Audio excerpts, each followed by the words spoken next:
Good evening, Firebirds. Welcome back to some Friday Night League of Legends. Carthage Firebirds versus the Baker University Wildcats. It's going to be an exciting match here. Firebirds very successful this season, and we're going to hop right into the picks and bans here. Hecarim, Tom Kench immediately taken off the board, as well as Darius and Lux. Darius, definitely for NDXR Clyde here, is very successful last time he played it. And Lux almost certainly for Pac, our support player. Very good on it, has a lot of games. Xayah, definitely targeted towards Fyro. I believe he was top 200 Xayah NA, actually. Fun fact. Very good on that champion. Kai's ban. Usually, first round, just a lot of comfort bans. Mm-hmm. So just a lot of stuff that people are playing. I'm assuming that their jungle is going to be playing a lot of Hecarim, Alec TV, Alec Talv. And Tom Kench probably with the top laners going to be playing here. So now it gets interesting. Zeri left open, but Kindred is the pick as Fyro's in the jungle. This is his main jungle pick here. What do you think about Kindred? I think Kindred's a very interesting pick. I've had some friends who have played Kindred and it's really worked out for them. Personally, I don't really know much about the jungle. I'm a support main, so I don't know much about the jungle. But it'll be interesting. I think it'll be very confident. I think it wouldn't be chosen if they weren't comfortable with him. So I'm excited to see some Kindred plays tonight. But countering against a Viego would be Viego into Kindred, very interesting matchup. It could go either way, really. Viego wanting to probably have a lot more early action than the Kindred, although the marks that she has, she's incentivized to get those early kills. Nautilus picked up very, very strong support. Arguably the strongest support in this meta right now. Just very consistent, able to lock down one champion with that ultimate very easily, as well as the big hook there. Oh yeah, definitely. I'm a big fan of Nautilus. I hate playing against the Nautilus, but playing with a Nautilus is going to be very strong once those hooks are hooked. Oh yeah, especially if you're in a group, it's brutal. It's almost game over for that person who's hooked. So I'm confident that Nautilus is going to be a good pick maybe for the Bakers. But we are seeing a Morgana and a Vigar, and Morgana is also going to be really good with that CC that's stun, and Vigar with more stun. So I think the Firebirds are fully capitalizing on this crowd control. Yes, they're really going to be looking for those late game team fights. Kindred, Vigar, both very, very hard scalers. Morgana, most likely the counter pick for the Nautilus, as the Black Shield gives CC immunity. So that hook will just not pull in, and that's massive for the laning phase, probably trying to be a little bit more safe. Victor picked up in the mid lane. Really good pick into the Vigar as he's able to harass him in lane with his long range poke, and is also able to scale almost even with him, although obviously Vigar, that passive infinite scaling, very difficult to deal with. Mm-hmm. I'm a big fan. I'm a Vigar main when I play. Really? I play support and mid, and Vigar is my #1 choice outside of Lux, but we don't, Vigar's fun. Oh, I love him. I think definitely late game. You see that scaling, it's going to be very prominent, and it gets to a point, hopefully, where as long as the enemy champion is stunned, it's game over for them. And just one shot. It is. It's going to hopefully be as long as they scale properly and they make sure to farm some of that passive, it's going to be game over for the Bakers. Definitely a big win con for the Firebirds coming into this game. Ezreal ban coming out for the Wildcats. Now, Pawsey guy, definitely known for that Ezreal, actually. His main ADC, he flexes around to pretty much every role that the team needs him to, while he's played top mostly this season. Ezreal, he's very good on that pick, though. I've seen it several times. Kale ban coming out. Another win condition, just very hard scaler, although pretty easy to deal with in lane. Probably a pick that the top laner is most comfortable with. Vayne ban also coming out, as I believe they're banning out Pawsey guy still. Really just trying to minimize what he can do this game. Oh, we've seen so much success from Pawsey guy in the past, and I'm really confident that despite these target bans, I think Pawsey guy is going to do really good. I know that we've seen some amazing plays with Pawsey guy on Ezreal. Definitely works out, but unfortunately we see that ban. So I'm excited to see what Pawsey guy is able to, how he's able to adapt. Oh, certainly. And now the Misfortune blind pick coming out here. Very good blind pick. Difficult to deal with. She's very good at harassing the enemy ADC in lane, but also has decent scaling with the new lethality build. The ult just doing so much damage, being so good in team fights. And it looks like both teams here are going for very similar themes, although Garen now picked up good blind pick in the top lane. Just difficult champion to deal with if you don't know what he does. And we're seeing a Jhin likely for that ADC. I would be surprised if it wasn't ADC. It is definitely the ADC. Which is likely going to make it a Jhin Morgana bottom lane. And I really like that pick against a Nautilus MF, probably. I think we have that Morgana Jhin is going to be really good for that early on damage and getting that crowd control. But that Nautilus can be very scary because that Nautilus's hook is just going to completely disrupt any sort of comfort you have of your tower. Absolutely. Okay, Malphite counterpick coming out into the Garen. Very good. Malphite great at just stabilizing the lane, not getting killed early, especially against those physical damage champions, as the armor of Malphite can get upwards of 500 with his W active, so it makes him pretty much impossible to kill. I agree with what you're saying about the Morgana Jhin bot lane. It does feel like they kind of need to win lane. They want to get ahead. As Morgana is just much less consistent in those team fights than the Nautilus, just being able to point and click that ult, get a nice big knockup to set your team up for success, especially this Victor here. coming out, really good team fighting comp out of the Wildcats. Firebirds looking to respond, maybe looking to make that early game a little more dynamic with the Garen, with the Kindred, trying to get those early game picks, snowball the Kindred as I see it as their main win condition. Vigar kind of more of a fallback, but get that Kindred ahead and try and snowball the game to a victory. I agree. I think hard to say, off the bat outside of our speculations, but it all comes down to whether or not each team plays perfectly. Absolutely. If one big mistake happens and the Bakers lose a whole team fight, that could be make or break for them. So we'll see how this goes. Early game, we'll see the positioning. We'll see if either team decides to invade the other side. Yeah, that'll be an exciting which we've seen before. So it'll be exciting if we do end up seeing that. Yes. So. Just off the bat, if I was to make a read here, I think that the Wildcats here have a much easier to play draft. Mm-hmm. So I would say that outright they won draft, but out of what we've seen from Fyro on the Kindred, it's going to be far from easy for the Wildcats to get to that late game team fight that they need to find with this composition and win the game off of it. And I think Jhin having slightly more damage than MF. Definitely better in lane. Yeah. I think that pairing with that Morgana, you're going to get that early game lead. Nautilus might be a little bit scary if they build more of a tank build, but I'm confident that the Jhin will definitely be able to get some extra range on them. Yep. Especially with just using those utilities and those abilities. We might see an upper hand right away. Certainly. That's what you need from a Jhin Morgana bot lane. It's because once again, the Nautilus and the Misfortune are just going to be very easy to play going into those later team fights. So they're going to be pressured almost to get those leads in top lane and in bot lane in particular in order to win the game. Because right now, Malphite, if he just goes even in lane, he doesn't die very much, he's going to be more useful late game. Mm-hmm. Same with the Misfortune and the Nautilus. They're just going to be generally more useful late game if they go even in lane or if they don't lose hard enough. So the Carthage Firebirds, they really need to get a big early game lead and push that into those objectives, into those dragons, into those Rift Heralds to start securing a more stable lead. I agree. But it looks like, going through the bans, nothing crazy. Yep, coming back to it. I'm always heartbroken to see a Lux ban because I love Lux. Big Lux player. It's for mid, I play Lux. Okay. I play Lux and Vigar. And for bot, when I play support, I play Seraphine and Lux. So Lux is a champion near and dear to my heart. Very, very popular. There's several jokes about Lux. She actually has, I believe, tied for or has the most skins in the game. But the joke is that they have to release, Riot has to release another Lux skin so that they can fund Arcane Season 2. So they're just going to start releasing Lux skins. I may or may not have bought that Seraphine Katie All-Out skin. And it's really good. Oh, it's so good. I leveled it up to max right away. Of course. I'm a big fan. Support's a great role for me. It's a great role to start out and learn the basics of the game to those who are actually interested in doing that. But I like Morgana. I'm still working on my Morgana. MF is just a solid, I think, pretty easy ADC to play. Yep. I've had a lot of success with her, especially late game, just melting towers and stuff. Yeah, I mean, that's something that we touched on earlier. Just the Wildcats having a much easier to play composition with the Malphite and the Misfortune and the Nautilus. And some would say the Victor, as you can just kind of farm and scale. And while we do have those sorts of picks, the Vigar in particular, fairly easy to play. Garen, fairly easy to play. It's going to be difficult for us to get that lead that we need. Oh, yeah. But I think Happy Samoyed playing Vigar, we've seen some success from Happy Samoyed on Vigar in the past, and I think that it's solid. If you know how to farm properly with Vigar, it's very easy to get the upper hand right away.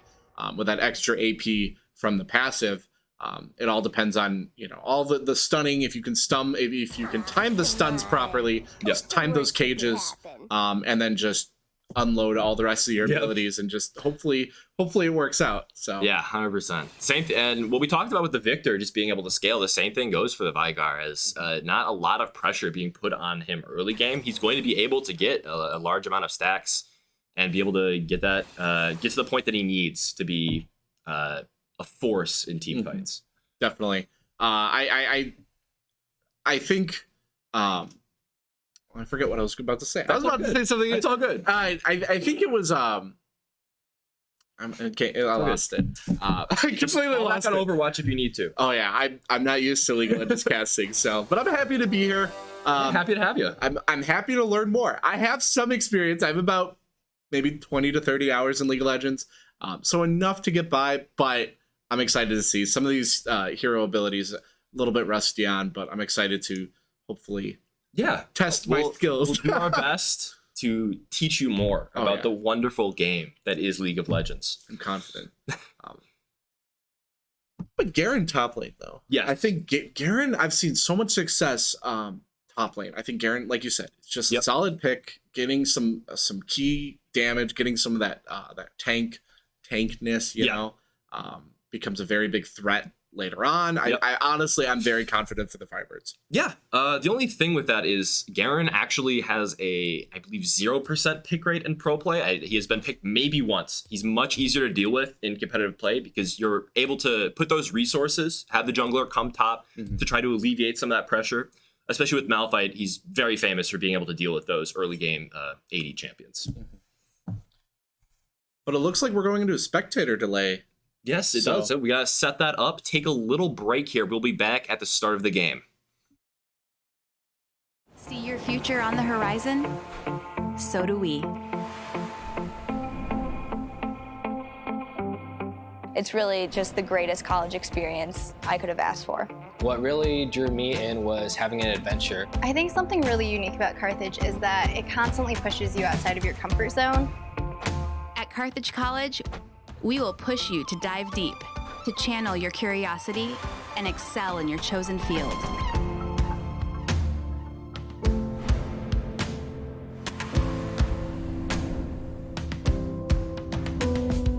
It's been like an individual journey through collaborative effort. And so overall, this has been my college experience, but so many people that I've met have been supportive along the way, and they're all looking out for you. So that's really why it feels like a family. As you ignite your true potential and start asking the hard questions, you'll find the answers are just the beginning. That's the moment your purpose comes into view.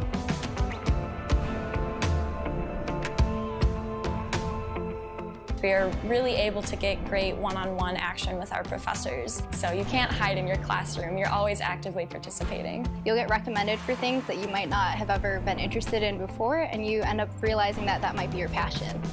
Everyone here is just so nice, so welcoming. It's really easy to make friends here at Carthage. The biggest change was going from student to young business professional.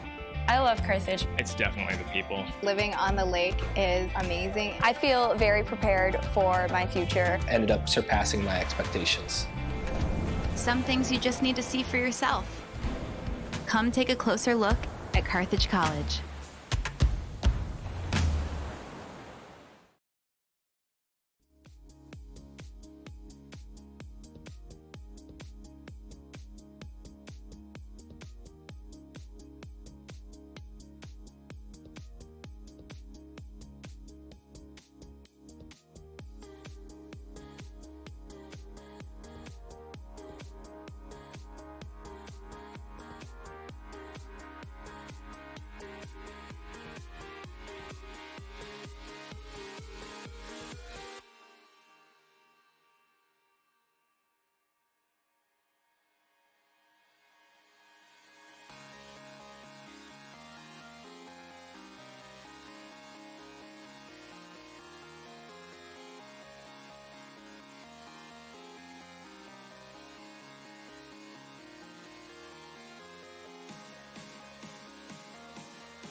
We are back and the match has started, so I'm confident. I think the Firebirds could definitely. I think the Firebirds could pull this off. Baker's comp is definitely a little bit better in a sense, More traditional. I think our bot lane is going to really overpower the others with with MF not having much of a close range ability and Nautilus being really good at pulling people in. So I'm confident that our bot lane's going to be able to pull it off. Malphite up top is a little bit scary there. Against the Garen, we might see the Garen overpower, but I think a Malphite's really solid there. But I think Kindred's going to be really powerful in the jungle, and Happy Samoyed very, very good with Veigar, so I'm confident. I think it's going to be a Veigar. Yeah, we've seen Fyro and Happy Samoyed just take over games, especially on this this Kindred pick. Very consistent out of Fyro. Whenever he's on the jungle and he gets that Kindred, he seems to take over the game. So definitely somebody to watch here in that early game. He's going to be wanting to make a lot of plays happen. Bot lane, as you talked about, once again, yes, Pawsey guy, a lot of massive plays. You can definitely look for him to be trying to make some action happen in the early game. As for the top side, as we already talked about, pretty stable, but maybe Fyro trying to make a little action happen. He's going to be pathing from bot to top, probably going to be he get a 3 camp, but he's going to be making trying to get a kill there early. I agree. I think this early red buff is going to be very powerful too for the Kindred. But we can see in the bot lane though that MF and Nautilus going from bot river. Pretty common. This is a very standard start. Very standard start for both sides here. No invades, which been pretty common from the Firebirds side, trying to make things interesting and get an early advantage. They've been really successful with it. But today, just opting for a nice, stable game of League of Legends. But it will get exciting quick here. Looks like the Viego is going to be pathing in the same direction, so we might see a little bit of a scuffle around that Scuttle Crab immediately. Which, as we all know, Kindred getting marks from the Scuttle Crab, although it is randomized on which side it does pop up. So we will find out what kind of action those junglers will be looking to put on the map here. Otherwise, once again, very standard start. Excited for the game here. Okay, Malphite exerting a lot of pressure here. This is what we talked about. You got to have that early pressure on the Garen, and it's going to be very difficult, especially with Comet here, Arcane Comet on the Malphite. Just a ton of poke damage with that Q as he's throwing it out, also stacking that wave. So it's going to be very easy for the Kindred to gank here, and it looks like that's what he's opting for, although the Malphite did put down a ward, and he seems to be backing off. He sensed the gank, and he's walking away. Very good play to get that ward down early. Same thing happening in the bot lane, just getting a nice push. I feel like the MF got a little bit of a lead in that creep score right away, leading by 6, but hopefully our Jhin is able to pull that off. Ooh, okay, misses the hook there, but no trade coming back. Dancing Grenade. Oh, Smite comes through, not able to steal it. Very tough fight here for the Kindred. The E comes down, she's trying to get more. She has to flash away, but now the Malphite's coming. Oh, a 3-man rotation, just very rough. First Blood goes through to Victor. Not what you're looking for early game, as you needed to get that lead, and unfortunately now it's on the Victor. I agree. Of course, that First Blood also giving 50 stacks onto his passive, which allows him to upgrade his abilities. So that's also going to make the laning phase for Veigar so much more difficult, as you're hoping for a safe lane, but now after a failed invade, it's going to get a little difficult. That Viego was so low there in that last fight, and I think it would have been one more hit, and I think it would have been a solid trade for both teams, but unfortunate. Yeah, you know? very, very tough situation to play. You never know if you should just go in and commit, try and trade off 1-for-1. Sometimes you just gotta greed. You just gotta go for it, make the big play. And unfortunately, the Neglect had a lot of awareness to go and rotate and pick up that kill. Otherwise, I can expect the red side here. I can expect Wildcats to try and go for an early dragon off of that advantage that they're pushing. Big pushing lanes in both mid and bot, although it's even. So we'll see what kind of pressure they're trying to put off the map with that first 400 gold lead. As now a gank's coming through. The slow off of Kindred. He might have to burn Flash. Predator Boots also coming through, and now burning Flash on the Victor. Very good summoner spell to get, because now it's going to make mid lane a lot easier to gank. On the other hand, kind of unfortunate as you did get that kill. Ooh, Flash W out of the Viego, missing unfortunately. Trying to keep going through onto Pac here, not finding much as gets rooted up in a lot of damage coming through. Might pick up something. Is he going to walk away to safety? Although he does have that 4-shot loaded up, get the root coming through, but no follow-up. They might be able to push us for more, forcing out the flash from the Nautilus really big from the Firebirds to turn that gank around and create an advantage in a 2v3 situation. That Vigar is just, that's the second time we've seen that the Vigar was like 2 hits away from just pure death, and was able to walk away. So hopefully they continue to be a little bit more aggressive like that, and the Firebirds are able to get that pick. Certainly, it does feel like the bot lane has a big advantage now. That outplay from Pac, especially big root coming through out of the Nautilus, created a huge advantage. As you have talked about, the Viego seemed to be just hanging on. So maybe looking for a little something there. Maybe that could be a weakness that we could exploit on the Firebird side, as Gidry does have a pretty strong early game, and she's able to kite out that Viego and mitigate a lot of damage he's able to do. Viego looking to be shading towards Dragon, might come bot side to try and get enough priority to go do the Dragon right away. Priority meaning that the lane is able to move first to the Dragon. So generally, if they're pushed up to the turret, the Nautilus and the MF, they can immediately walk the Dragon and take it for free, essentially. Now it looks like Kindred going up top lane trying to find something else, but again spotted on vision. Very intelligent vision here by the Malphite to know when this Kindred is coming, knowing that this Garen has to get an early game lead in order to snowball that top lane and get a big advantage. Otherwise, how have you felt about this early game so far? You feel confident still? I thought it was going to be a little bit more aggressive and a little bit more clearly one-sided, but we've seen that Cage coming out, maybe trying to find lethal on this Victor, although just does not have the damage. It's an early game Vigar, not going to be able to find it. Yeah, I think the Firebirds have been very strong with this push, but so have the Wildcats.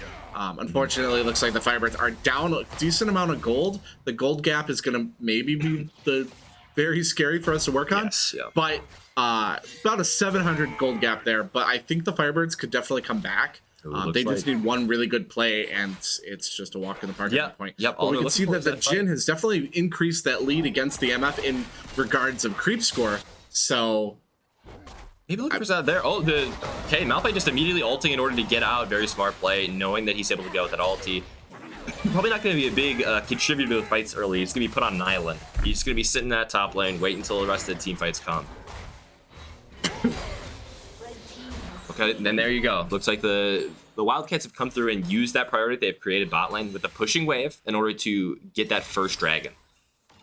Very intelligent play so far from the Wildcats, just knowing what their comp needs to do, although the root coming through on the Misfortune, very good trade. Looks like they might try to secure Rift Herald in response to the Dragon here, maybe trying to get a little bit of lead for any of these lanes.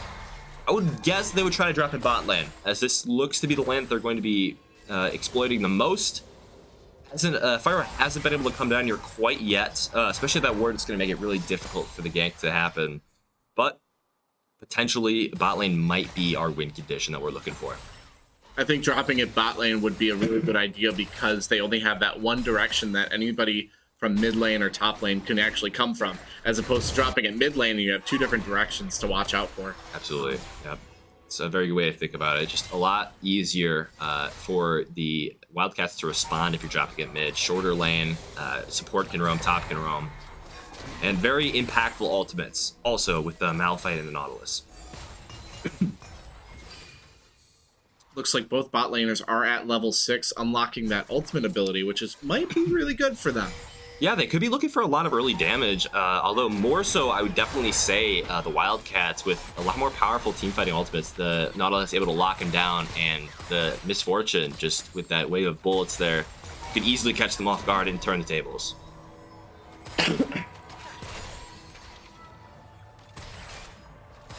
It looks like Diego's shading topside a little bit, might be looking to punish the pushed wave, but Garen smartly is recalling, knowing that the gank might be coming through.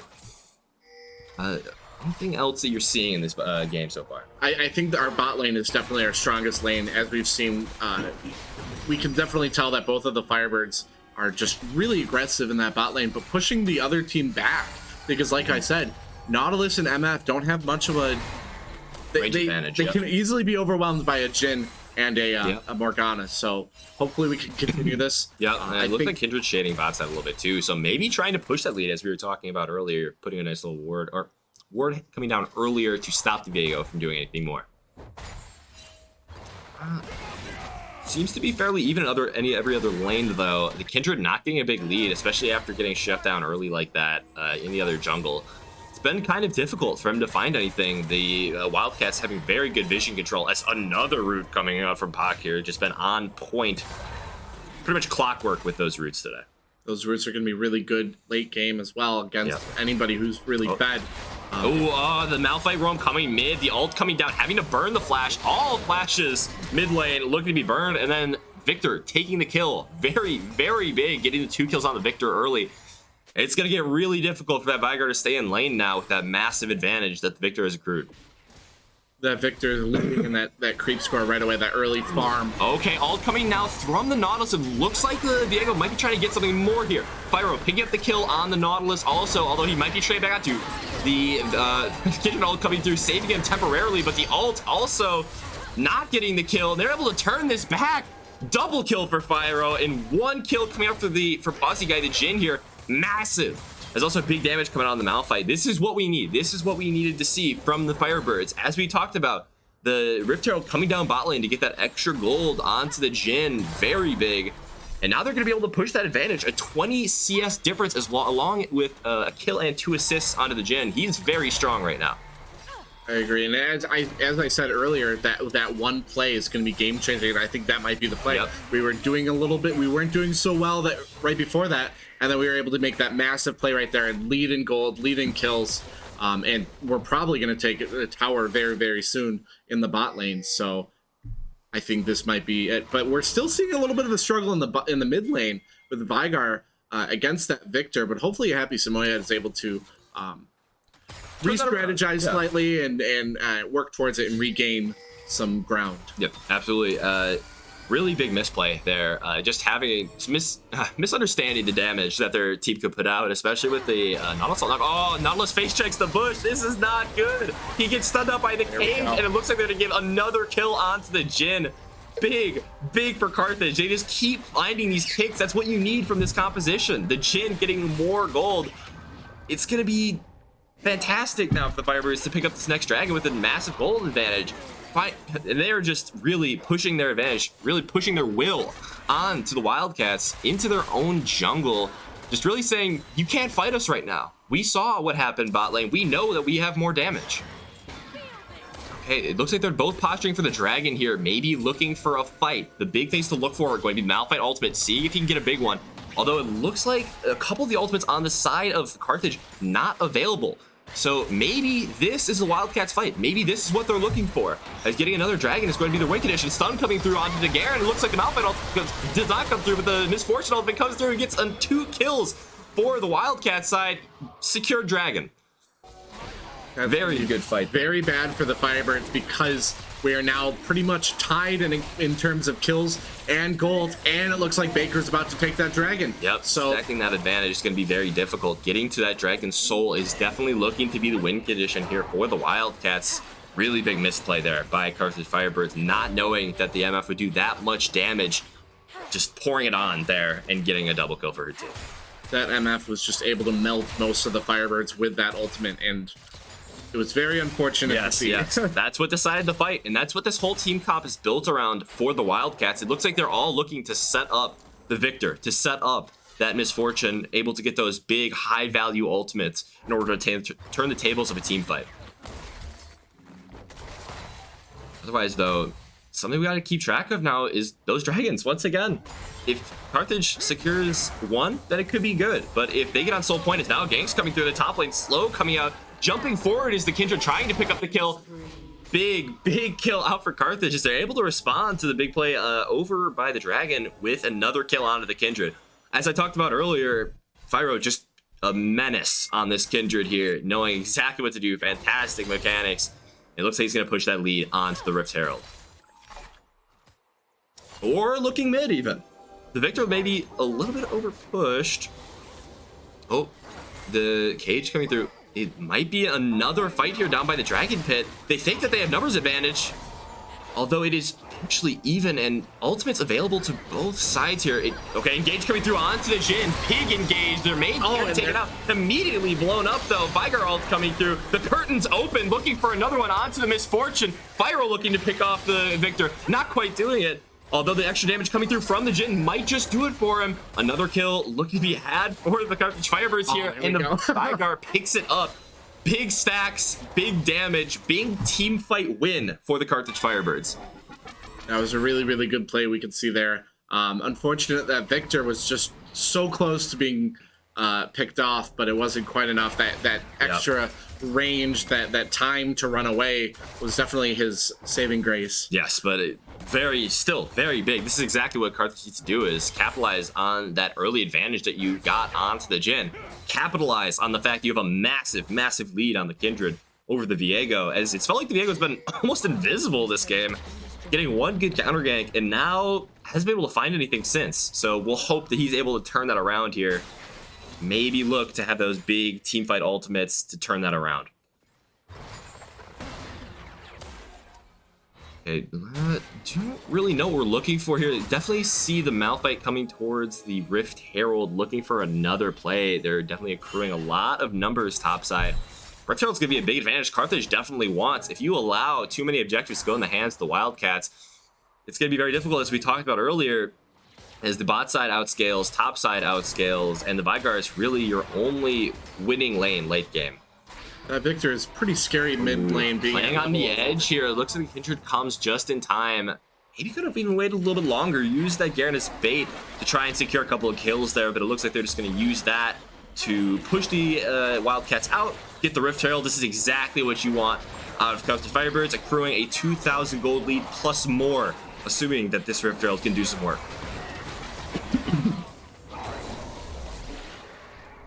There goes that Rift Herald for the Firebirds. They might place it top. It would be a good decision. Where would you decide to play, just based on the game state here, where would you be looking to place this Rift Herald? Top, because we have 3 people bot lane. We only have that Viego probably in that mid lane, and we have a Malphite. And like I said earlier, we have that one direction that the team. Yes. We have that one direction that team could come from. So placing a top would allow us to probably focus on that tower, because right now the Cage come through, stun coming through, and looks like immediately just erased from the map. The Nautilus falling right into the Vigar trap. Happy Samoyed has really come back, even though the Victor got that big early game advantage. He's been more impactful in teamfights so far.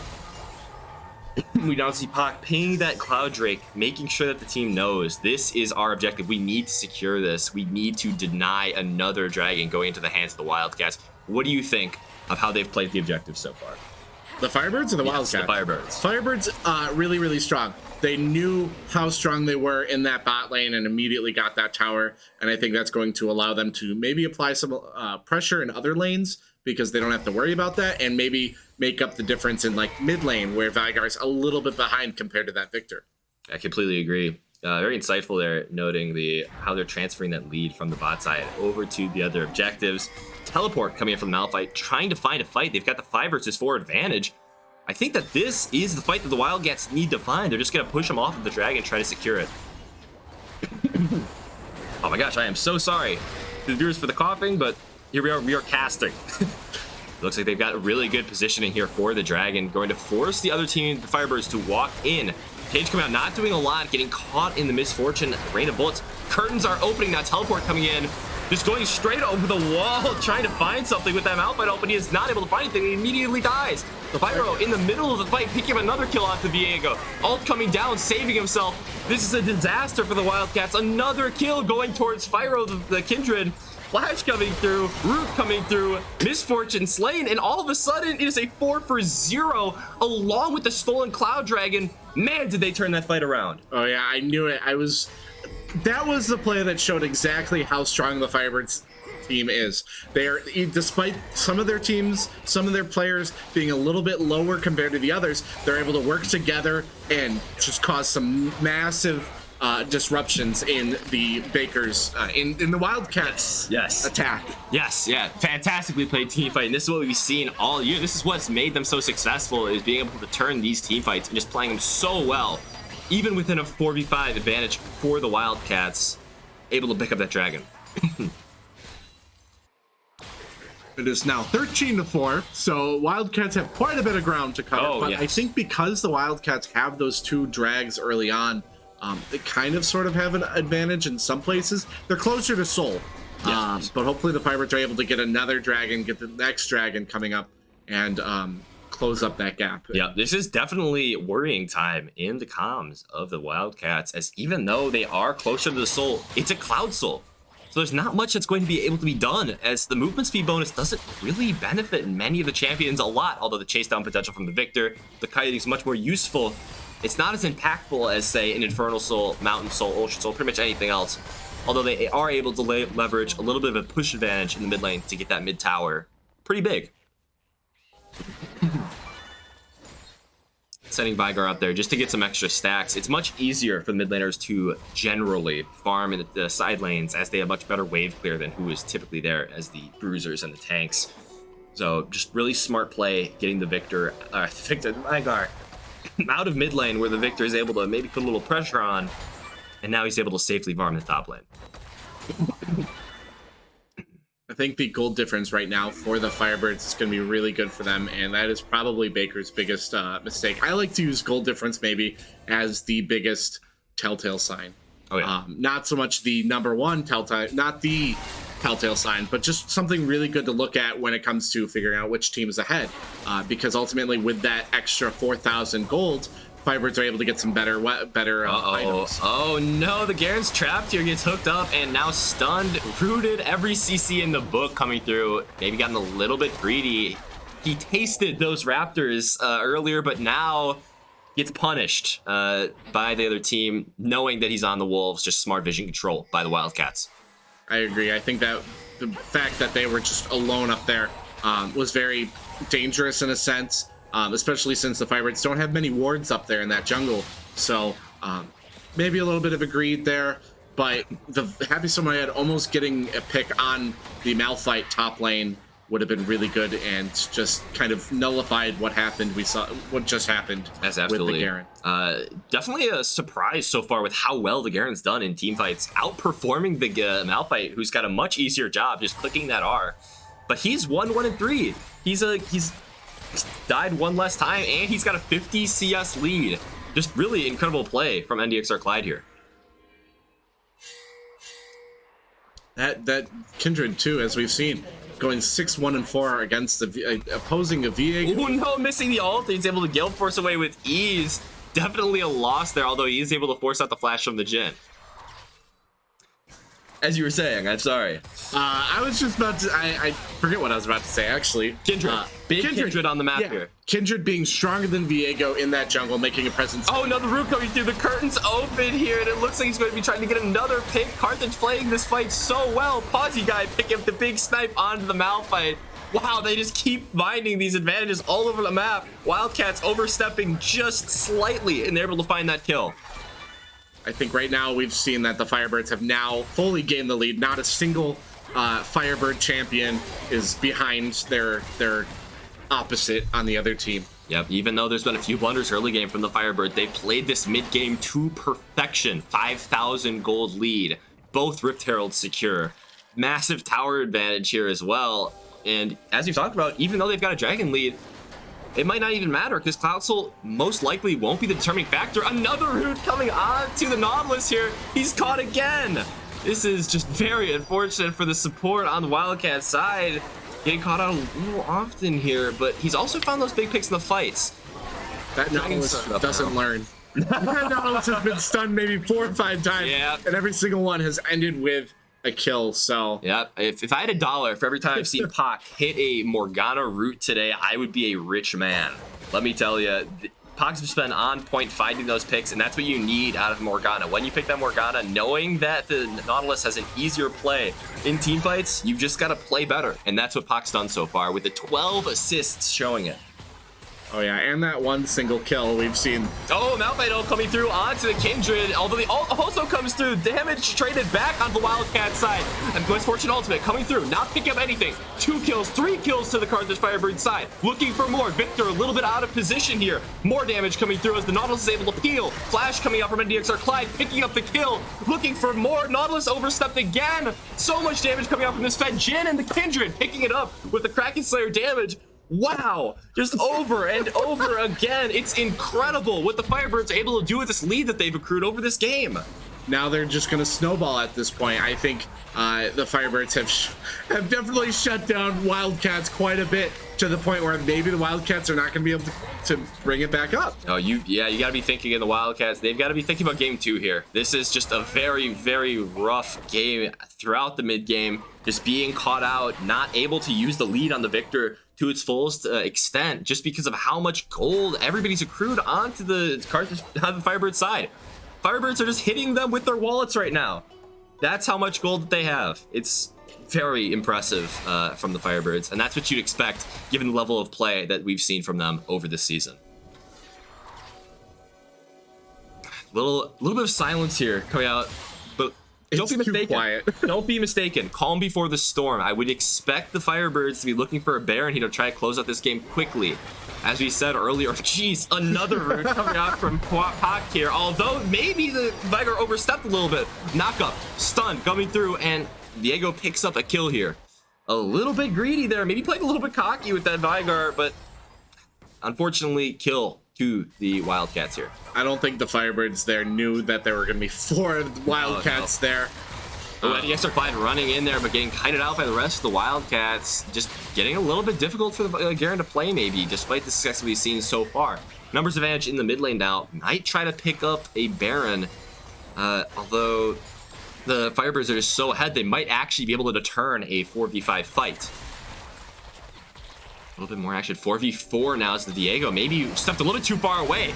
Garen coming through with a gigantic flake. 3-man slow. Curtains open again. Another kill. 2, 3 coming out for the Firebirds. Diego just not really playing with this team, not knowing what the Firebirds were doing. All the vision that you've seen on the map, not able to show the Wildcats where the Firebirds were, and the Firebirds took advantage immediately, getting another 3 for 0, and now looking to transfer that onto Baron. Although the Diego is still alive, it doesn't look like he's going to be able to contest at all. He's in base. Probably a free Baron for the Firebirds, who are looking to now close out this game with a nearly 10,000 gold lead, or 8,000 currently. It's going to be so difficult now for the Wildcats to come back.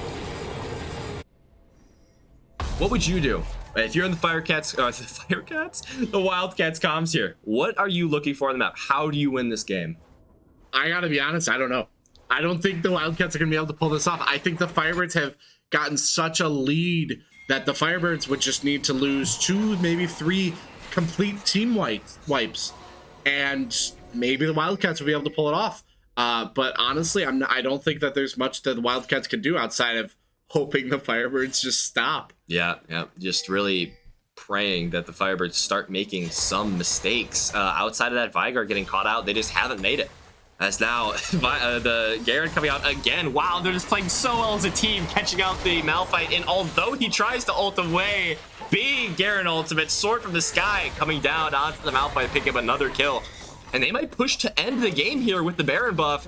A lot of minions coming in through the top side for top as well. Especially with the Vigar able to push in mid very easily. They're going to at least pick up another tower, maybe even an inhibitor. I think after this inhibitor, it'd be a good idea for them to not push too far in. Save that Baron buff because they are running low on mins out there. Although it looks like they're going to have another wave coming in from mid. The Vigar able to push that all the way in. Diego hovering around the dragon, just a desperation play, trying to find something here with the giant Firebirds advantage. Now 11,000 gold lead. I think they're going to kind of maybe even take out that top tower right there. Uh-oh, teleport coming through. What is he doing? Another root coming through by Pac. She might be hacking. This is incredible. Pyro picked up the kill. 10, 1, and 11 on the Kindred. He is giant. Now Malphite not being able to influence those team fights. Another member of the Wildcats getting caught out. This time, the jungler. They won't be able to contest this dragon. They'll be looking for the end potentially right now. Although they will just take the safe route, pick on the dragon. They are still a massive amount of pressure on the Wildcats. 5 versus 4. They're probably going to look to run it down mid and just try to end this game right now. I agree. I think that... Oh, Vigard Cage ult coming through onto Vigard, but it doesn't unfortunately get the Victor. Curtains open once again, trying to find ult coming through. Another kill onto the Firebirds. I've said it once this game. I've said it 28 times. 28-9 Firebird lead, and they're going to be looking to end the game right now. I think so. I think that'd be a good call on their part, but they need to make sure that they don't all in, because one, you know, they're down a person. They're down Happy Samoyed with that amazing crowd control with that cage. So it looks like they're trying to push it a little bit too far. Flash ult coming through from the Malphite. Stun coming through on the Victor. They're looking for more. Another stun on the extra Clyde, but he's just too tanky. Immediately getting the kill. They're going to look to turn this now. So much damage from the Carthage Firebird side. Pawsey guy maybe trying to pump a little bit more damage on. Another root coming through from Pac. Another assist in the bank. The teleport coming through. Root onto the Malphite from Jin. This could be the last fight. Wildcats trying to hang on. Misfortune and Malphite, the sole survivors here, holding on to their base. Half health. Incredible amount of damage from the Jin, and this is looking to be the game here. Ace for the Firebirds, and game 1 going through, dominating victory. That was a beautiful, beautiful map for the Firebirds. I think that we struggled a little bit in the beginning, but later on we got some really key picks, increased our lead, and ended up we just carried that momentum to the end. Yep, just beautifully played mid game, able to transfer that gigantic lead. Cold ending in a 14,000 lead for the Firebirds. Just really incredible, really fun to watch. Great game all around. I'm excited to see what we do in map 2. I think we could definitely pull this off again. But I'm afraid that now the Wildcats know who works for us. So we're probably going to see some change in the bans. Yes. We're probably going to, I would be surprised if we saw a Morgana ban. Oh, yeah. Pac definitely having some sort of definitely just hitting every single one of those roots. Yep. Very scary to play against, and I wouldn't be surprised if we saw a target ban. But I know that if they ban Morgana, Pac's going to go Lux, and Lux also having a root. Yeah. It's going to be arguably even deadlier, because that ultimate being just an executioner with Lux is, I'm confident. Yep, just pick your poison. Yeah. This Firebird squad, so many different options here. So it looks like I think we're going to take a little bit of a break before we go into map 2. So we will catch you later. We'll catch you in a couple minutes. Yes.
We are back for map 2 of the series, Carthage Firebirds against the Baker University Wildcats. We have seen an amazing game 1 from the Firebirds, absolutely destroying the Wildcats in mid to late game. Struggling a little bit in that early game, but we were able to get that upper hand and just cause some momentum. So I'm confident game 2 is going to go a little bit better, but let's see what these bands are. Yeah, it should be much more close. Zaya, Lux bands coming through once again for the Wildcats. As we said before, we're just very good on that champion, especially Fyro and Pac in the bot lane. Both. That's their comfort. And then the same coming through with the Firebirds. Hecarim, Tom Kench, very similar so far as bans to the last game. Kindred ban also coming out, unsurprisingly. Not surprised at all. Yep, you have to ban the Kindred against Fyro. He's just too good on it. He's shown that he's able to carry games. Same thing, Kaisa coming out. Pretty good ADC in the meta right now. Just more of a mage, actually, with how she's being built. Massive, massive poke damage. And we'll see where both teams look to go with this game here. Maybe trying to switch it up a little bit. I'm surprised we haven't seen a Morgana ban. Pac hitting so many of those roots and causing so much damage and just issues for the Wildcats. We were saying earlier that I think they might target ban at Morgana, but then Pac would pick probably Lux, who has a root as well. So there's no winning against Pac. I'll say that. There's no winning. Okay, Fiddlesticks pick coming out for the Firebirds, and Leona, another very good, just blind pick support, pretty much good into everything. Although there are some specific champions, like Morgana, who are able to deal with Leona, so you might be seeing that pick coming out within the first 3. But Fiddlesticks is what they're hovering, and it's likely what they'll pick, just a comfort pick for Pagarian, jungler here for the Firebirds B team. Very standard for both sides so far. Oh yeah, I know Pagarian has so many hours on Fiddlesticks and has had such success with Fiddlesticks. So I think Wildcats are really going to regret not banning some sort of Fiddlesticks there. Oh yeah. Yeah, it's Fiddlesticks, as if you play him correctly, has no bad matchups. I'll say it. I'll die on that hill. He's just very good. Morphicana coming out again for Pac. Hopefully, looking to repeat last game, as I'd said before. Morgana able to nullify a lot of that CC that Leona's able to put on. Now we see Dr. Mundo coming out from the top lane, just trying to get that blind pick out early. So, as he's pretty stable. Not a lot of counter pick you can do into Mundo, especially if he's played safely. But he's not great in teamfights. He's looking to kind of push that advantage in lane. So we'll see how the Firebirds look to respond to and deal with that. I've tried my hand at Dr. Mundo, and obviously I'm just not that good. But I think with Dr. Mundo, definitely not a cakewalk in a sense. You actually have to put in effort. Okay, Olaf coming through, already sensing a theme here from the Wildcats, looking for a lot of early game aggression. Vayne, really smart pick coming out. 3 very bulky, very tanky champions coming out from the Wildcats side. Vayne, of course, a massive amount of true damage with that W passive, looking to shred through their tanks. I think Dr. Mundo and Olaf are going to be very scary because they have some of that anti-CC, and the Firebirds really capitalizing on CC in the map 1. So I think that's going to be really good for Baker. But Olaf, as a support main, I hate Olaf. But yeah, I hate Olaf. Just not being able to use any sort of CC. Oh yeah, that can get annoying for sure. Corki ban also coming out for mid lane. Corki pretty strong. They're target banning one of our Firebirds are target banning someone on Team A, I think, for the Firebirds, because we've seen some amazing Corki plays on our other team. Yep, Camille ban also coming out. Pawsy guy definitely has a lot of energy put into that Camille. Very good on it. Corki just very good in the meta generally. Insanely hard scaling. Package, just a massive team fight winning tool. And we'll see now how Wildcats decide to round out their draft as well as the Firebirds. There we go. I was about to say, are they going to ban? Yep. An MF ban. I think that's going to be good because we saw some issues with that MF in that bot lane being able to build up that ultimate. Mordekaiser as well. Yeah, that's a little bit surprising. I know that NDXR Clyde does play a little bit of Mordekaiser. Past that, though, it's interesting because you'd expect Mundo to do fine into that. But Camille I could see being an issue, but Mordekaiser in particular, pretty stable against, or Dr. Mundo very stable against Mordekaiser. Definitely trying to target that top lane, make it easier for the Mundo to play. I'm very interested to see with what the Firebirds pick. Aatrox coming through. This is going to be a banger of a game. Aatrox very flashy, looking to make a lot of plays early game, similar to the Olaf and Leona. This should be a great game. Oh yeah, I'm happy to see that Aatrox. I'm happy to see that Morgana. I'm curious who we're gonna pick as our next person, because I think Dr. Mundo and Olaf are gonna be very scary for us. Yes, being able to build up a lot of health, being able to build up a lot of that anti-CC, and we see an Ashe. So we're gonna see a Leona Ashe bot lane. But who are the Firebirds gonna? How are the Firebirds gonna counter that? We have that Morgana. We have Morgana Vayne. But what? So, Oh yeah. We have the Vayne. Yes. Completely missed the no Vayne. problem. It could go mid. It could go mid, but it's most likely going to be Morgana Vayne into that Leona Ashe. Leona Ashe definitely is looking to win that lane very hard, but if Morgana is able to land some crucial roots onto the Ashe, it could be lights out quick for her.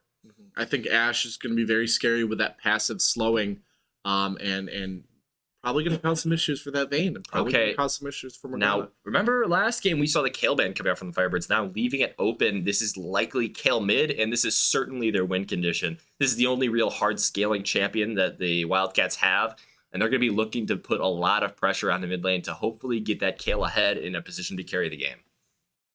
A little bit scary, I think, because Kayle is going to be powerful, and we have that that can't be CC'd, but we're going to see a Veigar. Oh, nice. Very good pick there, as Veigar is able to pressure out Kayle through levels 1 through 6. He's got the range advantage, and he's going to be able to scale, almost match the Kayle.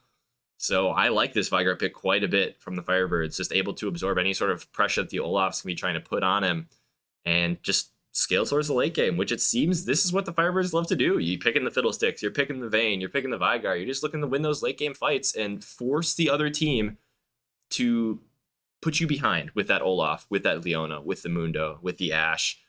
Just try to force them to win, or force them to win. Make them beat you. Don't play an easy comp like last game, where you had the Nautilus and you had Victor. Much easier to play, but now with the Olaf, it's going to put a lot more pressure on the Wildcats to do more early game. Oh, I agree, and that Dr. Mundo is going to be very aggressive top lane, I think, but facing an Aatrox, what do you think of that? Ooh, I think that Aatrox probably wins the lane. Just so much damage and healing. Probably can match the Mundo in the healing sense to some regard, especially if the Mundo doesn't go Thornmail first, which cuts healing. So it's going to be a lot about itemization. It's going to be a lot about where the jungle goes. The Olaf, I think we're going to need to keep our eyes on him throughout the game here. He's going to be a massive contributing factor to the Wildcats' success or failure. It's just going to be very interesting to see how the Wildcats play this game. Oh yeah, and I'm confident for the Firebirds though, because we said that last match where the Wildcats had maybe a little bit of a better comp in areas, but the Firebirds were just able to pull it off so beautifully. That we didn't even have to worry about that. So I'm confident that we're going to be able to do that, especially seeing Pigarian being in that jungle as Fiddlesticks. I know Pigarian, very, very comfortable at Fiddlesticks. Yes. So not too much of a worry. I think Fozzie Guy is also going to be very, very powerful on Aatrox. And Happy Samoyed, as we saw, just beautiful on Veigar. Yep. So I think all around it's going to be very powerful. The Firebirds are going to be very strong and comfortable and powerful on this comp. Yes. And hopefully we'll see how the Wildcats are. We can't speak for them. We don't know how, who they prefer to play, how much experience they have on all these people. I assume a decent amount, because you wouldn't play someone you've never played before in a match like this. But I'm confident, and if the Firebirds win this map, they go to the playoffs. Yeah, it's a lot of pressure here on both sides, because now this is 1-0 for the Firebirds. Wildcats have to win this game. Who do you think won draft? Who do you think has the better draft? Hard to say. I think that it's a very close call. Wildcats, I think, are very powerful, having that Kayle mid lane. And I think once that Kayle starts scaling, Veigar might be a little bit, it won't be as easy for that Veigar to get the upper hand. But we see that Ashe, Leona, Ashe is going to be very scary with that passive slowing in that bot lane. But we do have Pac with those amazing roots, as we saw in the last map. So I'm confident Pac is going to just completely mess up any sort of confidence that Ashe and Leona have in bot lane. Yeah, we've seen Fyro and Pac just dominate bot lanes throughout the season so far. So it's definitely going to be interesting to see how they're able to counter that aggression that the Leona and the Ashe are going to be trying to put on them, as the Ashe is going to outrange the Vayne. So she's probably going to be a little bit stronger, but we've seen Fyro outplay these losing matchups over and over again. So it's going to be very interesting, very entertaining game coming up for you guys. Oh yeah. Now, unfortunately, we do have to go back on another break because we do have to account for that spectator delay. But we will see. We're going to take a quick little 3-minute break, and we will see you in 3 minutes. Yes, indeed. See your future on the horizon? So do we. It's really just the greatest college experience I could have asked for. What really drew me in was having an adventure. I think something really unique about Carthage is that it constantly pushes you outside of your comfort zone. At Carthage College, we will push you to dive deep, to channel your curiosity, and excel in your chosen field.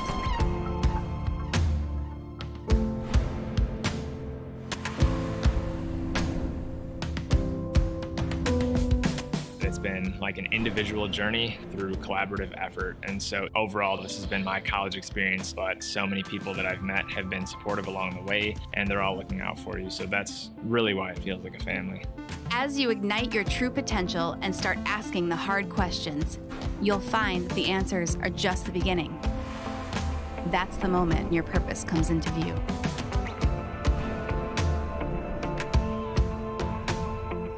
We are really able to get great one-on-one action with our professors. So you can't hide in your classroom. You're always actively participating. You'll get recommended for things that you might not have ever been interested in before, and you end up realizing that that might be your passion. Everyone here is just so nice, so welcoming. It's really easy to make friends here at Carthage. The biggest change was going from student to young business professional. I love Carthage. It's definitely the people. Living on the lake is amazing. I feel very prepared for my future. Ended up surpassing my expectations. Some things you just need to see for yourself. Come take a closer look at Carthage College.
We are back and ready for the match. What are your thoughts on our comp? Ooh, I am a big fan. I think that Fire and Pack will be able to leverage this this pressure that they're getting from the Ashe, from Leona. Try to get a lead, as we had said in Champ Select. I love the Vygar pick into the Kale.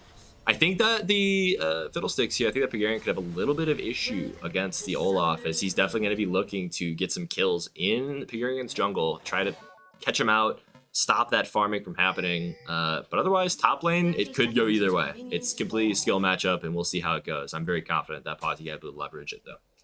Now, what do you think we got to look for in this early game for the Firebirds to succeed early on? Ooh, we need to track that Olaf. We need to know where the Olaf is. We need to stop it from getting any easy kills. That's going to be the main thing, because the main issue is Olaf running over the game. And if he gets that lead, then the Wildcats are able to do a little bit more. But if the Firebirds are able to stop the Olaf from getting the lead, try and slow him down a little bit, then it's going to be really difficult for the Wildcats to get any sort of advantage, despite the playmaking that they have. I agree. I think I'm confident to see what our Aatrox does top lane too against that Mundo. Having that extra damage, it's going to be very solid, I think. But the Mundo having that health, that extra health, is going to be, it comes out of the question: do you want more damage or do you want more health? And sometimes you don't know what to do. Yeah. So just looking at it right now, a little bit of a less standard clear here from the Fiddlesticks, who usually will just go what is known as leashless, where the two bot laners will sit in their lane and Fiddlesticks will start on his wolves because he's able to do them because of how much healing he gets from his W. But he's looking for maybe a faster clear here. So he's going to look for a leash to try and get his clear done faster and maybe get a first move on the top lane, impact the map first. I'm really excited to see Pagarian on Fiddlesticks. Another root coming through. Immediately just picking it right up where Pac left off in the last game. This bodes well. The first root of the game coming through. This could be good. It could be very good, I think. I hope Pac does just as well this match as last match. Ooh, a lot of damage. See, this is what you're talking about from the Aatrox. Just a little bit more pressure.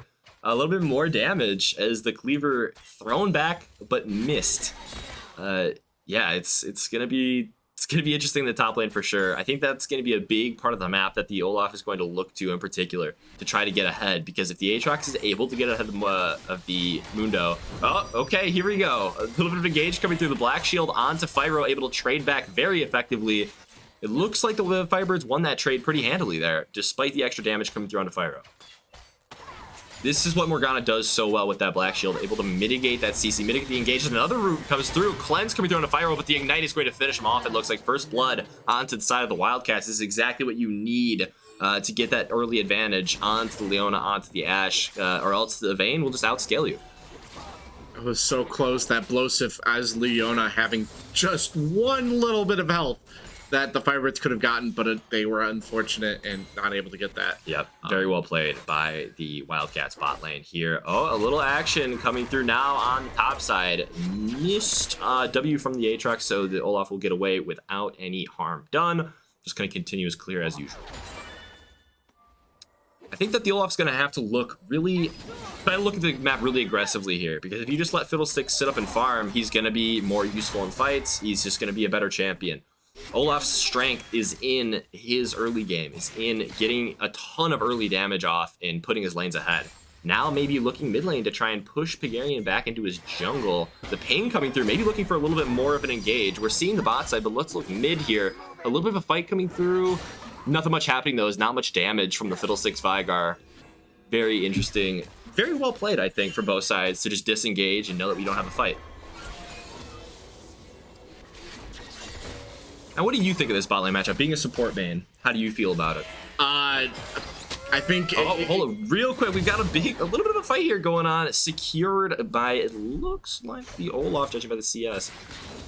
Pretty nice, but ultimately not going to matter too much. Yeah, I think regarding the bot lane situation, focusing on the supports, a Leona against a Morgana, it comes down to the question, do you want more health, or do you just not want to be able to play it? Like, you have that utility that Morgana's really good at, whereas Leona having more health. But I think ultimately the utility there, being able to root the Leona and the Ashe, is going to be very powerful, because then they just can't do anything. There's nothing you can do. You can just melt that armor right away.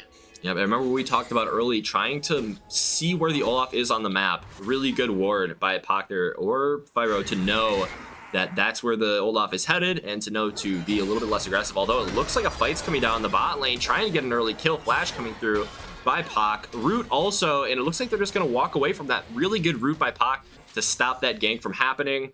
And it's really hard for Olaf to do anything with a Morgana in the bot lane. A ton of damage, though, coming through from Fozzie Guy. It looks like he's winning that top lane matchup quite hard. very confident, it seems. As a 4-people bot, it looks like the Olaf recalled. Oh no! A root coming through, Cage coming through, and it looks like this Leona flashes out barely and makes it out with the heal. Ooh, that could have been quite bad for the Wildcats, but fortunately able to get out with the summoner spells. Dr. Mundo's back up top, though, after taking a lot of damage, being forced to back up, but Pawsguy was able to get a lot of that damage on that tower. Immediately bringing the Mundo to half health. He's just playing this so well, so comfortable on this Aatrox. Very good pick, and it will likely show, the results will likely show later into the game, as his big CS lead is going to be coming through. And then first dragon then coming out to the Firebirds. Pretty standard. I mean, they got the first move here. Pretty good pushing bot side. The bot side also from the Wildcats not able to respond as they had reset. So I think that the Firebirds actually timed that with the Wildcats recalls to know that they will be able to get that free dragon. Olaf got a really good angle mid if he looks for it, although he's just settling for those Raptors. Maybe should be looking mid because the Vigar has no cage, although he might have the flash. As we can see too, that Kale is at level 6, so that no longer, that penalty, Kale is no longer able to only attack with melee. Having that ranged is going to help them against the Vigar. Yeah, very, very big, able to get through levels 1 through 6 without any sort of harm. Despite going down a kill in the early game, Firebirds up a very slim margin of gold. Very good by them to keep up on the CS numbers. Just important, even though they may have misplayed, able to come back with a strong, and there's smart play. More damage coming on to the Mundo now. It is just so hard for him to play into Pawsguy's Aatrox, although Olaf sneaking into the brush. He knows there's no vision. Pawsguy does have the ult to be able to run away, but it looks like he might try to find a kill. Just sneaking around, looking for the correct opportunity. Pawsguy smelling that something's up, walks into the brush and engages onto the Olaf. Now ults, tries, goes back in. The amount of healing that he has is massive. Mistimes his Q a little bit, but he might still pick up the kill. Massive, massive kill onto Dr. Mundo. Just superbly played by Pawsguy to turn that 2v1 into a 1v1, and now you're 3 levels down with your Olaf, a 1v1 against an Aatrox. Not where you want to be. No, I think Pawsguy has definitely set the tide in that top lane, showing that Olaf is not going to be as strong as we thought initially, because just being able to outplay him with that Aatrox. Yeah, the Pawsguy Aatrox has been fantastic thus far, getting a level lead and a kill despite the gank, and he will now transfer that lead over to the Rift Herald. I would absolutely look to put that Rift Herald top lane, get Pawsguy some more gold.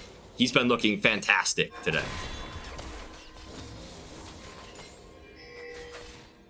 Olaf, unfortunately, hasn't been doing too much here for the side of the Wildcats. As we talked about before, he kind of needs to do something early against this Fiddlesticks, against the Vayne, against the Vigar, but he's been unable to find anything. So he's really got to start stepping it up on the map and try to get an early play, try to hit the fight that will set the Wildcats ahead. Big damage coming on, another root hit. It looks like we're gonna see knocked into the wall. A lot of damage coming on the Pyro. Ult comes through. He's got a lot of damage in it all. Keep in mind, so despite him being so low, he will be able to trade back onto the Ashe. Will not find the third stack of the W, but will get a decent trade. All in all, really good result from being engaged on by the Leona. And now able to pick up some plating here as it stops the recall. Very, very intelligent play there by Pac, just knowing that Leona is recalling in a spot that is not safe. Now able to get a lot of gold advantage. And all that gold advantage that we're seeing from the Carthage Firebirds is just by being better in lane. They have outplayed their opponents at every turn here, despite giving out that early kill. Just really solid from the laners of Firebirds. I agree. I still think it's pretty much anybody's game at this point. We've seen amazing plays from both teams. Now the Firebirds do have that almost 2,000k that 2,000 gold lead, which might be, again, that's always a really good sign of which team is kind of ahead, but it's not, make or break. I think the Wildcats could easily pull this off in the future. Gets caught in the Aatrox W, misses the knockup once again, but it's going to get a big trade onto him, just pushing him away from that CS. Still has a big level lead in the top side. Now both of our bot lane being forced to back a little bit there, probably just buying some items. Unfortunately, it looks like we won't be able to see those items due to some minor technical difficulties. I'm sure there's a setting that's missed in the spectator view. But we can see so much damage coming out from the Aatrox. Posy guy just putting in work, forcing out the ult from the Dr. Mundo. It is so impossible for him to play, pushing in a massive wave and probably just looking to reset and get some items here. Or he might look for more. This is very good play for Posy guy, just knowing when to put the pressure on and when to stop. This is fantastic play, once again. I agree. I think Happy Samoyed, despite that Kale, is holding their own. So I'm confident that we're gonna that lane's gonna catch up a little bit more, especially with that farm Arrow being dropped in the bot lane. Olaf looking for a little flank here, might be able to turn this from a bad situation to a good one. Walking up now, he's got a great flank. Pac might have to respond very quickly. So look like coming down, slow coming down onto Pac or onto Pigaria and immediately blown up. There's a 4v2 in the bot lane. They have been caught. It doesn't matter though. So much damage coming from Pyro onto the Olaf, but he's caught again. Has to flash out. Still damage coming through. Trading onto the Leona. Ashe is slow, coming through very big. Happy Samoyed coming down through the mid to the bot side. Maybe looking to get an ult. Ooh, Ashe gets the kill. Ult coming through from the Vigar. Gets one. Maybe trying to leverage more. This Vigar is very strong right now, despite there's no being no ult. And it looks like they're just going to back out, even in the face of a 3v2. There's too much damage coming out from the Firebird side. It was very funny to watch Happy Samoyed just walk down the bot lane, and there's that Olaf trying to hide, but that whole I can see the moment where that Olaf realized there's nothing they can do. No coming back. Yeah, yeah. Vigar ult, that big orb floating towards you and immediately demolishing you just has to be demoralizing. Oh yeah. Really good play though by the Firebirds, able to turn that around as it was a 2 for 0 and turned it into a 2 for 1. So just way to get that pick, and now it opens up. We see the items, we see the CS, we see the leads all over the map. There we go. Beautiful. Beautiful to see. Now we have so much more information. Yeah. Now we can tell you about the massive top diff that's happening. A 46 CS lead. Whoa. Absolutely massive. And continue to go up. The Firebirds pick up a second dragon, looking to keep and push that advantage. Really fantastic work by our tech people over here. Quick and easy, you know. You would never notice that. If we didn't say anything, hey, it was so quick. Fantastic play by the tech people there. Quick and easy. Another thing to note is Olaf being down a little bit of CS on that Fiddlesticks. Oh god, okay, we got another engage coming through. Ashe ult, Leona ult, tons of damage onto the Vigar, flashes back. It does not look like you'll find that kill though. Very unfortunate to blow both of those ultimates and not get anything, but it's still good to get the Vigar flash as they're able to put more pressure onto the bot lane. Pigarian hovering, maybe looking for an ult, looking to back off, probably thinking better of it as they're practically under tower by now. Happy Samoyed almost just barely getting out of there alive, but able to back and regain some of that health. I think it's still anybody's game at this point. Oh yeah, despite the giant top lead, yeah. Yeah, it's a giant top lead, but both other lanes are just very solid, very neck and neck. So, Aussie guy can only do so much, but we'll see. Olaf caught out in the Firebirds bot side. He's gonna look to run and run and run. And he's gonna just try to execute, but the Firebirds will get the kill here, unfortunately. He's gonna be trying to waste the time, but he goes down to Pigarian. Good play, good awareness to find out that Olaf in their top side. More damage coming out now. Cage comes through. Somebody continued recalling, just knowing that Happy Samoyed has it in the mid lane.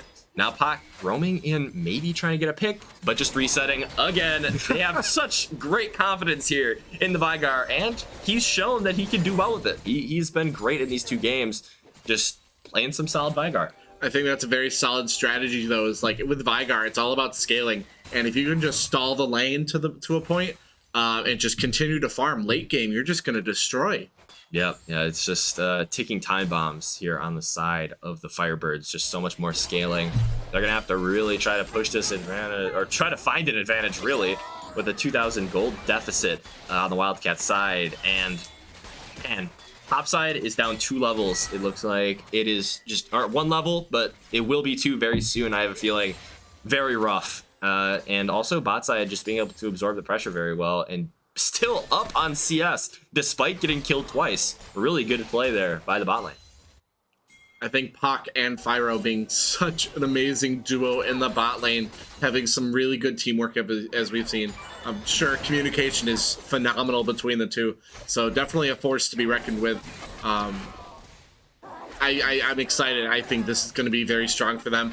And we've only seen 6 kills in the past 15 minutes. So hopefully now we're going to see some more, especially from that Aatrox top. Yeah, but a lot less action than in the last game, but this is exactly what the Firebirds want. They're just playing to their comp very well, sitting back, scaling, using the advantages that they're given to try and get some kills. Ooh, he's lurking. He's trying to get something, but the slow stops him. A little something to note here, the Kayle 20 CS lead could be a factor as she's hit level 11 now, one step closer to the all-important level 16 Kayle. It could be rough. That's what they're going to have to play through. They're going to have to find some more gold, find a way to get some more gold out of that Kayle so she's able to carry team fights for them. The Ashe, although she has 2 kills, is down 20 farm. So it's going to be interesting to see how the Wildcats try to come back into this game as a 2.5 thousand gold deficit goes the way of the Firebirds. I agree. I think the Wildcats' biggest weapon right now is that Kayle being in mid lane, but the other lane's a little bit weak against the Firebirds. Ooh, a lot of damage now coming out to Leona, trying to find something, forcing the flash. Pyro flashes forward, might have got a little bit greedy. They might try to look for something. The Leona all comes through. Ashe ult lands. That's another kill for the Ashe. She's going to be looking for more in the bot side. Look, Spectator, not very interested, looking at other lanes. Very, very good play by the Wildcats to find that kill onto Fyro, just knowing that he pushed it a little bit too far. That can't burn that flash in that way. Got a little bit greedy. Maybe Rift Herald coming in now onto the bot lane. Maybe could have looked for a little bit more with that, but they'll take what they can get at this point, especially with that gold deficit. Pigarian looking bot lane, Putter activated. Maybe trying to sneak a little bit of an ult by him here.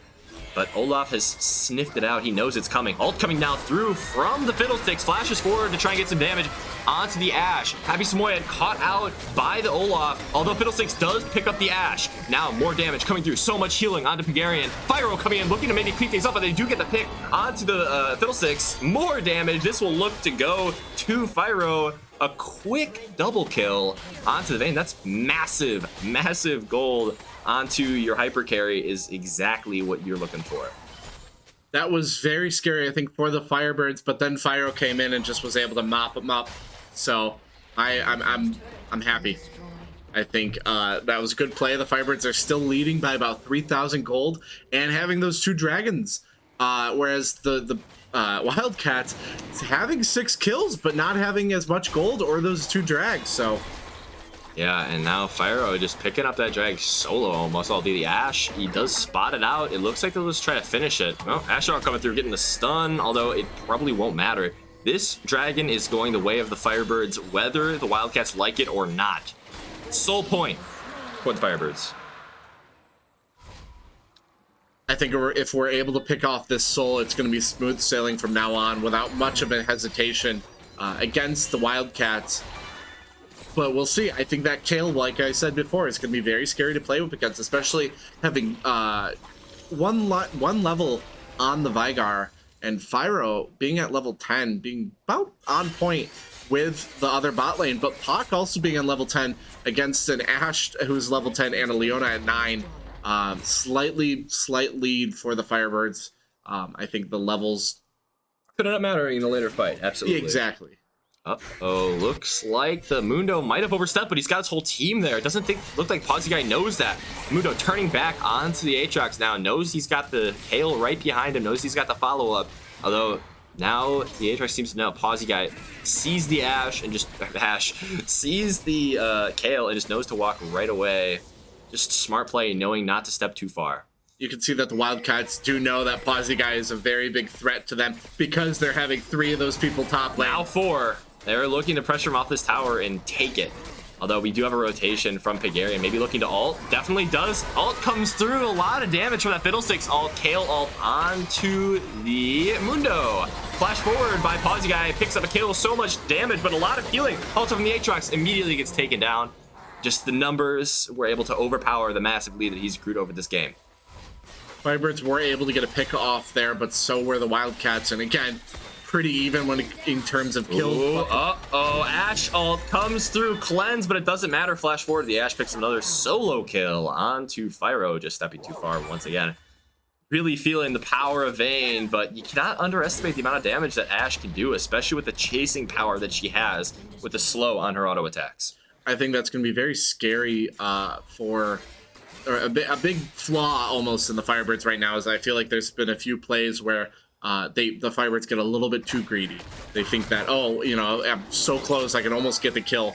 And I'm guilty of that too, and that is something that's really Everybody. bad. It happens to the best of us, yep. If you don't get that last hit and you get picked off instead, that last hit doesn't matter. You just wasted all of that effort trying to get that kill. So hopefully they can kind of take it a little bit slower now in the future because we have something of a lead, a little bit of a lead. 2,000 gold, pretty good considering that we were expecting the Wildcats to have a little bit of an advantage by now just because of the early game champions that they possess.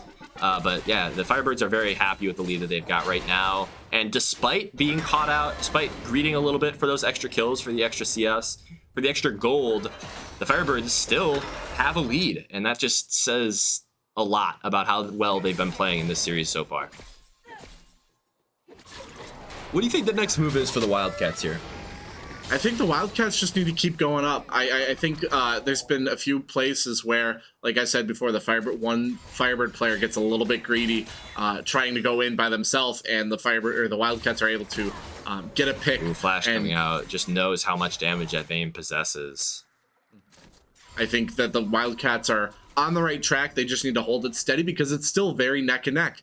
I think just because the Firebirds have a 3,000 gold lead, it's not the end of the world. But when if the Firebirds do get that next dragon, it's going to be bad news bears. Yeah. And now we're seeing the first missed route of the series, it would appear, from Pac. Just maybe a little bit of no, just because of how consistent that they've been. Although still, 0-0-5, 5 assists onto the Morgana, still been incredibly effective this game. Pac has yet to die. That's a really good point. I think Pac maybe died once in this last map, but not this one. Just, yeah, fantastic play out of our support here. Really good. Ooh, ult coming out, spotting out Pigarian, has to use the Rocket Belt to get away, but they're looking for more. They know they win this. They know they have numbers. Carthage effectively disengages, knowing that they do not win that. Really good show of restraint there. I think, I agree. I think sometimes you just got to admit, maybe we won't be able to win this and let's not risk it. It's better to be safe than sorry. But when it comes to this next drag in about 28 seconds, I think we should divert some more resources to it, especially with that Aatrox. We're probably going to be helping out in this fight. Whether or not we win the team fight, hard to say, but if we do, it's going to be really good for us. Yeah, I do love how the Firebirds are positioning for this fight. Pigarian, that Fiddlesticks ult going to be coming through now. A ton of damage as we talked about before, but he immediately gets erased from the rift. They're still fighting. Pawsey Guy has so much damage and healing. Along with the Vayne, they're just mopping the floor with them until the turn from the kill. As we talked about before, double kill onto the Aatrox. Cleaned up team fight, although the Ash does manage to pick up Happy Samoyed. Triple kill over to Fyro. He's turned this game completely around. Just really fantastic. Picking up that soul. It's going to be really tough now for the Wildcats to get back into this game. Ocean Soul being so strong. I'm going to be honest, I think I jinxed it. We just said that Pac has never died, and then Pac just died. I know. I'm calling it. I'm calling it on me. No. I'm sorry. I'm sorry. It's all good, though, because as we see, Pac doubled the assists right away. So don't beat yourself up too much. I'll take a double in assists, you know? And, like, Pac just being able to return to lane right away and just causing so much, like, with that route being so good. You know, it could be, you know, a 1v3, and then all of a sudden, knock, it's Pac, and she's able to get a root. Yep, it's just so consistent. Even though we casters cursed, our support still managed to play through it and play a great team fight. I refuse to admit. I think that was a good trade. I think it was a worthy sacrifice. She sacrificed herself for the greater good. That's a good point. As they did win that team fight quite handily, a 5 for 2 for the side of Carthage. Really good play. It looks like Fyro might be caught out a little bit here. Burns the flash. Pigarian's all over the wall. Not as much damage you would have expected from a general Fiddlesticks ultimate. They are able to disengage quite well. 1v1 with the Aatrox. That's not the fight you want, Kale. He just now goes down in a solo kill. 2 are caught in the cage. More damage from the Vigar. Wow. Just more picks. They're just piling on the pressure. Firebirds, I don't think they've relinquished this lead ever. This is fantastic. I agree, and this is definitely Wildcats have come back this match though. This is definitely a closer game than it was before. So I think the stun coming out into the Mundo. Wow, so much damage out of the super tank. Hot hit with the stun. So is Pigarian. Fyro getting a ton of damage put down onto him. The Ashe has so much. They do take down the turret, but now Pawsey Guy's cut a little bit of a hard place. Immediately gets out with the E, dashes away. They want more. They do not want Pawsey Guy though, as he gets more CC. Olaf trapped in the cage. Ult comes through. Fear comes through. He's still living, but no. Happy Samoyed picks up the kill. Pawsey Guy going deeper, knowing just how strong he is. So much damage coming up from the Vigar. So much CC, so much harass coming out from the Fiddlesticks. Fiddlesticks now channeling, looking for another ult. Kill comes through to the Mundo. They're looking to close this game out right now. Pawsey Guy is right there, front and center, going up to level 16 and just almost having full health. I think right now they're gonna back up because of a lot of the Wildcats have respawned, but that was a beautiful push on them, increasing their lead by about 2,000 gold, and maybe scaring the Wildcats a little bit. I think the Wildcats are a little bit scared there. They were afraid they're gonna lose Nexus. Massive advantage in the top lane, just asserting his dominance. Pawsey Guy knowing the strength that he possesses this game and really just showing the Wildcats what's up. Now we look, not only are they taking Baron, but of note, Pawsey Guy over a 100 CS lead over that Dr. Mundo. Complete domination. I gotta be honest, that Dr. Mundo, I thought it was gonna be a bigger threat to the Aatrox, but as we can see, not quite. We have definitely learned who won this lane. We know what the matchup is like now, and Aatrox takes it from the looks of it. Looks like the Elder Dragon coming with 2 minutes. Maybe that's the way they look to close the game. If not for the Baron that they just secured, they're just so much more strong than the Wildcats right now. The Firebirds might be able to end the game right now with the lead that they've accrued. Another quick thing of note, it looks like Fyro picks up the Randuin's Omen, a completely defensive item. Gives you, I believe, 80 defense and a little bit of a slow around you, which is very interesting for an ADC, but Vayne, known for massive damage, you can actually sacrifice some of your damage for those defensive items like the Randuin's Omen. Oh, I agree. Okay, they're pushing that bot side advantage. Olaf has to ult to get away. Fyro helps him with a couple of autos. This Vayne is fed. She is now in the game and she is online. Man, I'm struggling to find a way that the Wildcats come back into this. I agree. I think despite them only... Wow, Kale ult coming through, neutralizing most of the damage, but then just gets blown up by the Vigar ult. Wow. Just caught out there, and now we've got 3 in the bot side. The Leona ult comes through. Zenithblade, not much happening, though. Maybe looking for a little more value out of it, as Fyro's just able to siege this bot side. Incredible. 3v4. They're able to 3v4 them, just hitting them with their wallets just like last game. An engage onto Pac, really good by the Leona, but not able to find too much, as the damage by Fyro is too much. He's just kiting them out. So much damage now. Double kill, triple kill by Fyro. They want to end the game now. They are tired of it, and they will look for the Mundo. Now gets the stun, gets the root. So much damage. Ace, Quadra for the Vayne. Incredible play. And it looks like the Firebirds. I don't think the Wildcats are gonna pull this off. They're already saying GG in chat. It's over. Wow. Firebirds undefeated season. What a fantastic game. 2-0 victory. That was GG. Amazing. It's been an amazing season. Having 3 Carthage teams going undefeated in their regular season. First Rocket League, Rainbow Six, and now League of Legends Team B. Yep. It is beautiful to see. And all the other teams still qualifying for playoffs. Every single team for Carthage Esports qualified for playoffs this year. Some teams not being able to get the clean sweep, but still having impressive records and doing amazing because this is their inaugural season. So I'm so happy to see this amazing match. I think Yeah, I think this was very powerful. Pawsy Guy being very powerful in that top lane as Aatrox, but so is Pyro and Pac. Yeah. Bottom lane being an amazing duo. Pac having 17 assists and 1 death, which we're not going to talk about because No, definitely it did not happen. We did not say anything about the deaths. at no point did we ever jinx it. Yeah. I refuse to believe that. Yeah. But I think it was an amazing match to see. The Wildcats almost having us in a few of those plays, being able to just come back quite a bit in map 2, but they weren't able to get that upper hand. I think because the top lane was so powerful that was like, we could see Pawsy Guy doing so much damage. Ultimately, I think that might have been the make or break moment for the Wildcats. But ultimately, amazing match from both teams, amazing season for both teams. So we're going to take a quick commercial break, and then we'll be back with a post-game interview.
We are back after an amazing 2-0 series. The Firebirds going 2-0 against the Baker University Wildcats. It was an amazing match.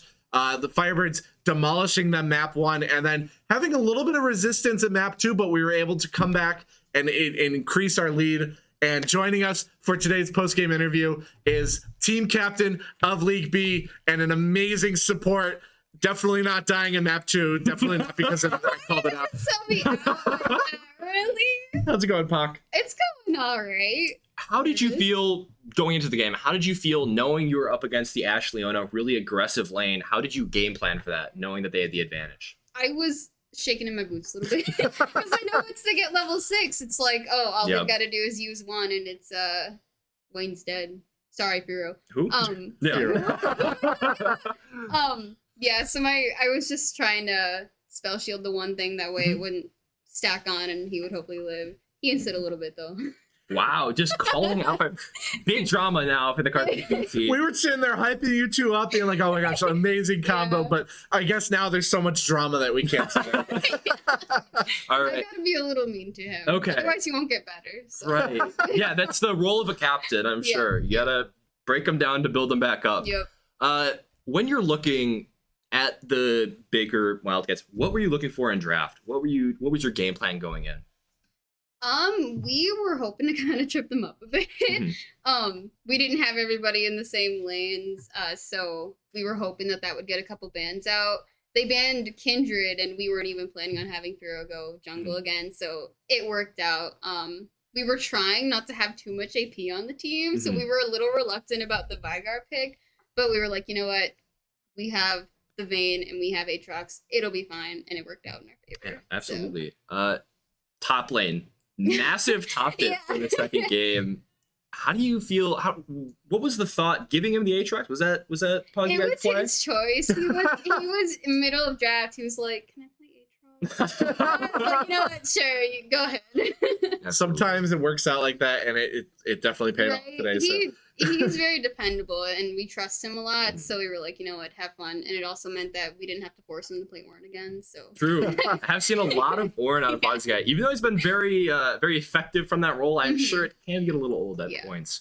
What do you feel like was the big turning point of the second game? Because they did have that first kill. Yeah. But how did you guys turn that around?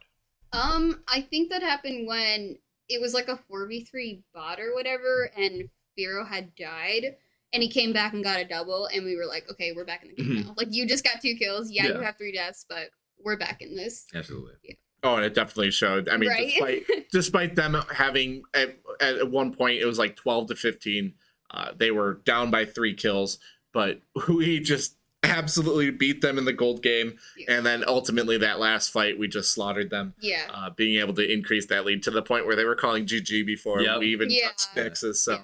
And that was just all due to the wave control. I couldn't be more proud of Happy Smoyan for having like that mid lane prio, wasn't letting the kill get that ahead, and was able to like stall it out sort of. And it let Vayne also get CS farm up and get on par with the rest of the team. Absolutely. Definitely very scary mid lane though, because that kill, it was very, very close. I was very confident in Happy Smoyan as Vygar because we've seen amazing things, and it definitely showed, despite that Kale being a little bit more powerful at times. Holding their own and able to get that extra farm, and at the very end becoming basically a glass cannon, just loading it, just not having much health, but being able to do so much damage to anybody in the front line, and it really showed. So, and your roots were on point. They weren't as good as the first game. You guys jinxed me, but I was trying my best. Well, talking about that first game though, that Nautilus, you were able to root that Nautilus for probably half of the game. I was bullying a little bit. At least you admit it. Yeah. But like, what do you think changed though between the first map and the second map with the Wildcats? Because they definitely seem to be holding their own a little bit more. A change of strategy with the Olaf pick in particular. Yeah. I think they just had more engage was the thing. They had engage the first game, but second game they also had like the Mundo and the Olaf and the Leona. So they have these 3 giant just tanks to go in for the Ashe and the Kale because they're ranged. So we were a little worried going into that because we didn't have anybody to like tank all of that damage. Absolutely. But the Fiddle was able to get some amazing ults off and just peel them back from the rest of the team, and it helped a lot. Yeah. Obviously, fantastic games. Just got one more question for you. How does it feel to be the 3rd Carthage team with an undefeated regular season? It feels awesome. I'm so proud. I couldn't be more proud of my team. They're so awesome. I take the support role, so I just kind of hope that I can help them survive and let them do their thing. And I depend on them and I count on them, and they definitely shine all the time. So I shout out to my team. Thank you guys. Very, very nice there. Very, very nice words from you. But I think that's all we have for tonight. Yes. Yep. But amazing to see. What do you think? Actually, I do have one more question. Going into playoffs, though, what is your mindset? Let's win it. Let's win it. I love that. Wise words. Yeah. So that is all we have for tonight. Be sure, I don't think we're streaming the A team right now, but we will probably have a score report on all of our social media. So be sure to follow all of our social medias at Carthage Esports, TikTok, Twitter, Instagram, Facebook. Still working on that MySpace one of these days. But thank you so much for tuning in. We hope to see you next week for the start of playoffs. So catch you later, Firebirds.